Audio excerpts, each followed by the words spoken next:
Vamos a una nueva entrevista cuando son las 6 de la tarde con 8 minutos. Bueno, tras los comicios adelantados en Ecuador de ayer domingo 20 de agosto, habrá una segunda vuelta entre Luisa González y Daniel Noboa. De hecho, mira, González obtuvo el 33% de los votos, así que ahí va a estar en el balotaje contra Daniel Noboa, un empresario bastante joven, bueno, ya también, que también obtuvo menos del 33%, el 24%, eso sí, de las preferencias. Bueno, de luego de estos datos te cuento que se van a volver a ver las caras ahí en las urnas, ¿no? González y Noboa el próximo 15 de octubre para así determinar el sucesor o la sucesora del presidente Guillermo Lasso. Y una campaña electoral marcada por la polarización, que es algo que también está en varias partes del globo, ¿no?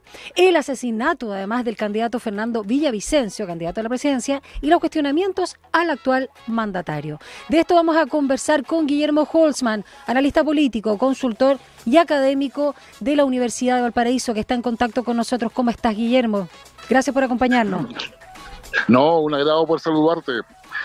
A ver, partamos con la figura, ¿no?, de Luisa González, Guillermo, heredera del correísmo, una mujer de 45 años, que también ahí viene a marcar, ¿no?, nuevos aires o lo que se pretende.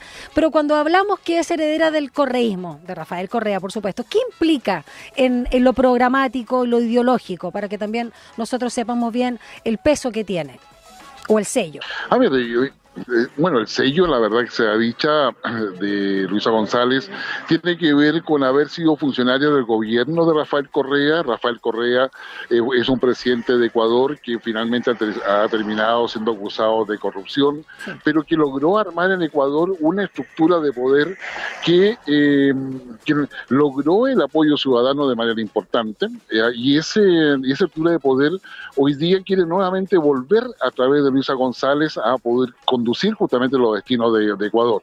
Luisa González posee, yo diría, los elementos necesarios en términos de conocimiento del Estado, conocimientos políticos, pero también significa la posibilidad de que Rafael Correa vuelva a Ecuador, y muchos sostienen de que si ganara Luisa González, quien va a estar gobernando finalmente Rafael Correa, que es un economista que en su minuto no solamente, digamos, avanza en la dolarización de Ecuador, sino que también en una agenda progresista, y que podríamos nosotros tildarla dentro de lo que ha sido la visión, digamos, progresista del Grupo de Puebla, y que se ha alineado justamente en esa línea que Luisa González hoy día, digamos, plantea como un elemento integrador dentro de un Ecuador que, como tú bien decías, está polarizado.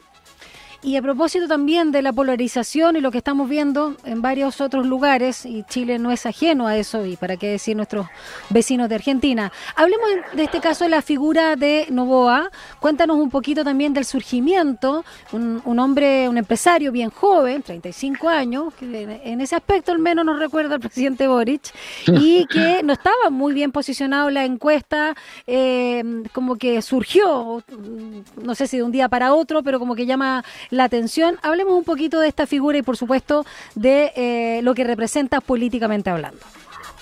A ver, digamos, Noboa era compañero junto con Luisa González en el Congreso. Ambos fueron electos en las elecciones del año 2021 o 2022, cuando se instala Guillermo Lasso, y ambos finalmente deciden tomar una carrera política. Noboa, su padre fue candidato presidencial por 4 oportunidades, donde nunca, esas 4 oportunidades pasó a segunda vuelta, pero nunca logró la presidencia.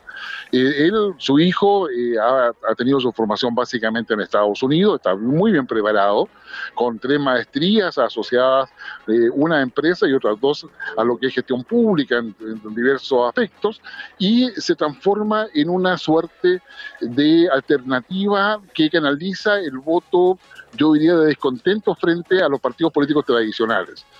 Claramente el voto de Noboa sorprende porque al sucederse el asesinato de Villavicencio, que estaba en la práctica contra el crimen organizado y la violencia dentro de Ecuador. Sí. Digamos, se pensaba que una parte se iba a ir a la derecha tradicional, que estaba representada por otro candidato. Y finalmente Noboa, que tiene un perfil, yo diría, más empresarial, independiente, pero que representa de alguna forma la continuidad en torno a lo que es el modelo económico asociado a la globalización. Y en esa perspectiva tiene mucho énfasis en las propuestas económicas de inversión, de emprendimiento, de apoyo a las pymes. O sea, y también ¿en lo económico un poco más liberal? ¿En lo económico? Así es, así es. Sí. Y también con una sensibilidad social, es decir, está consciente de la necesidad de aumentar el ingreso básico o el ingreso mínimo, y también generar nuevas oportunidades de inversión y de crecimiento en Ecuador.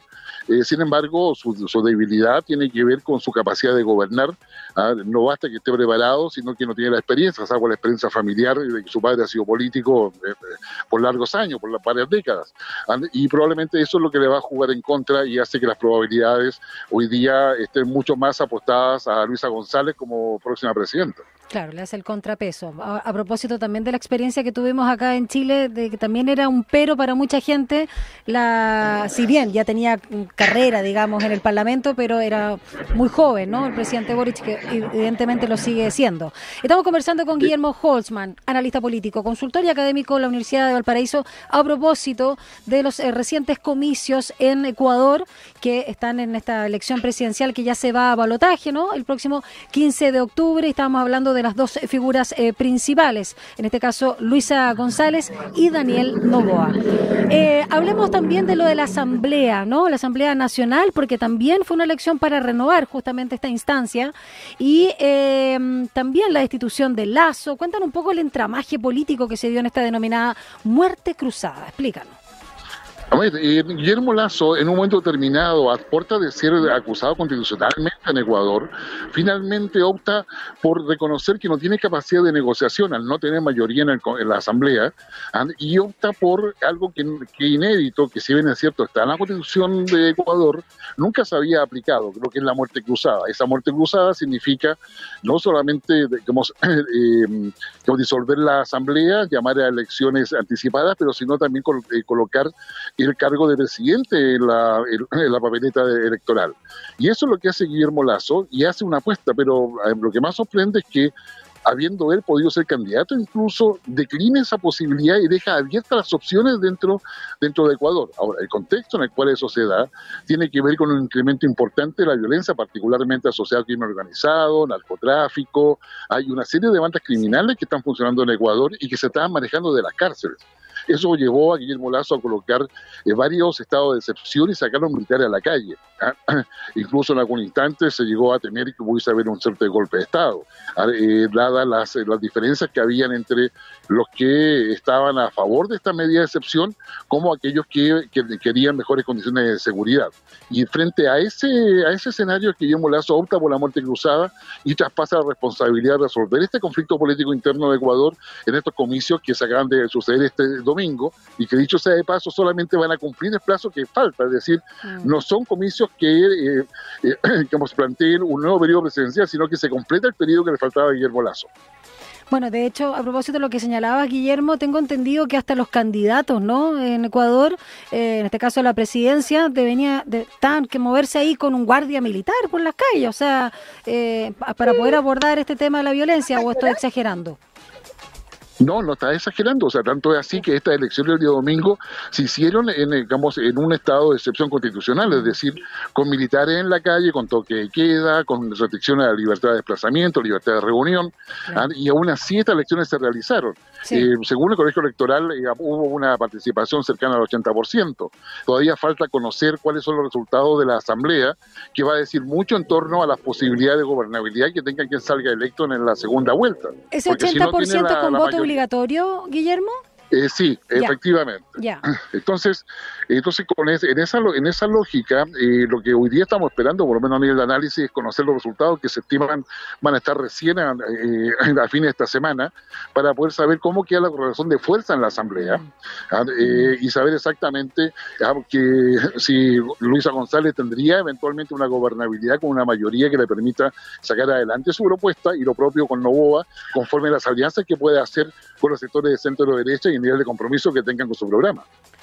Guillermo, y pensando en el análisis que podemos hacer desde nuestro país, mirando a Argentina, con lo que pasó ahora con el llamado fenómeno Milei, y cuando vemos lo que está pasando también con la violencia, sobre todo, de forma tan dramática en Ecuador, ¿cómo, más que a prepararnos, pero qué podemos aprender, qué podemos sacar también en limpio de lo que está pasando en nuestra región, de norte a extremo sur, como lo que nos toca a nosotros, y con todo el tema del populismo y con todo el tema de la violencia, como tú bien señalabas, que nadie se escapa?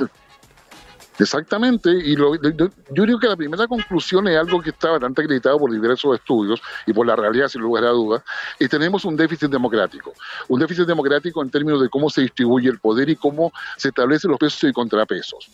Pero cada presidente, independiente de su ideología política, está enfrentando minorías intensas que le impiden gobernar, que normalmente está asociado a no tener mayoría en el Congreso, como el caso de Fernández en Argentina, lo que está pasando a Petro en Colombia, lo que le pasó a Lasso en Ecuador, para qué hablar de Perú, algo parecido, pero con menor intensidad, pero no menos importante también lo de Bolivia, lo que le está pasando a Lula en Brasil, que tampoco tiene mayoría en el Congreso, y esos elementos están debilitando la democracia porque detiene todo el proceso decisional y finalmente la fotografía que queda es una pugna, yo diría, muy intensa por el poder, pero donde la ciudadanía queda, si no a trastienda de todo lo que se propone, porque mientras se distribuye el poder, no está claro cómo se van a enfrentar los desafíos futuros. Mientras, no solamente la violencia aumenta, sino que la pobreza aumenta en virtud de la situación mundial, la falta de confianza en instituciones políticas también tiende a aumentar, sí. Y esas no son buenas noticias para un escenario de gobernabilidad que la región necesita.